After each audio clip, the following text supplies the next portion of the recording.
সাদা রুমাল হাতে পুলিশ এগিয়ে যাচ্ছে কাদের দিকে? যাদের হাতে স্পষ্টত তখনও পর্যন্ত ইট পাথর লাঠি সোটা দেখা যাচ্ছে।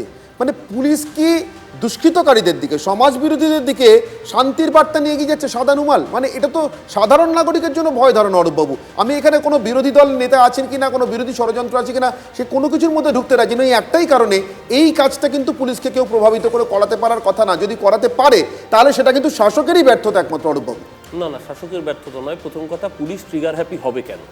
পুলিশের কাজ ট্রিগার হ্যাপি না হোক, কিন্তু পুলিশ পিস হ্যাপি হবে কেন সমাজ বিরোধীদের সঙ্গে? পুলিশের কাজ সমাজ বিরোধীদের সঙ্গে নয়। এখানে যে মব রয়েছে সেই মবে প্রথমেই গুলি চালাবে না police. Paschimbanga police trigger happy police নয়, একদম পরিষ্কার করে বলে দিচ্ছি। অরূপবাবু, আমি কিন্তু একবারও গুলি শব্দটা বলিনি। দ্বিতীয় কথা, আমি সাদা রুমাল নিয়ে প্রশ্ন করেছি, গুলি নয়। দ্বিতীয় কথা হচ্ছে, এখানে অ্যাডভোকেট যিনি রয়েছেন তিনি অনেকগুলো উদাহরণ দিলেন। আসলে দাঙ্গাবাজরা কোথা থেকে উৎসাহ পায় জানেন? যখন দেশের স্বাধীনতা দিবসের দিন গণহত্যার নায়ক, গণধর্ষণের নায়কদের জেল থেকে বের করে এনে মালা পরিয়ে বলা হয় যে তোমরা হিন্দু সৎ ব্রাহ্মণ সদ্গুণের অধিকারী, তোমরা মুসলমান মহিলাকে ধর্ষণ করেছো, তো কি হয়েছে? তার নাম বিজেপি, তার নাম আরএসএস, তার নাম বজরং দল। গুজরাটের বুকে যারা বিলকিস বানুর ধর্ষক ছিল তাদেরকে বের করে এনে যখন মালা পরায়, বার্তাটা খুব পরিষ্কার, তুমি দাঙ্গা করো, ধর্ষণ করো, এই সরকার তোমার পেছনে আছে।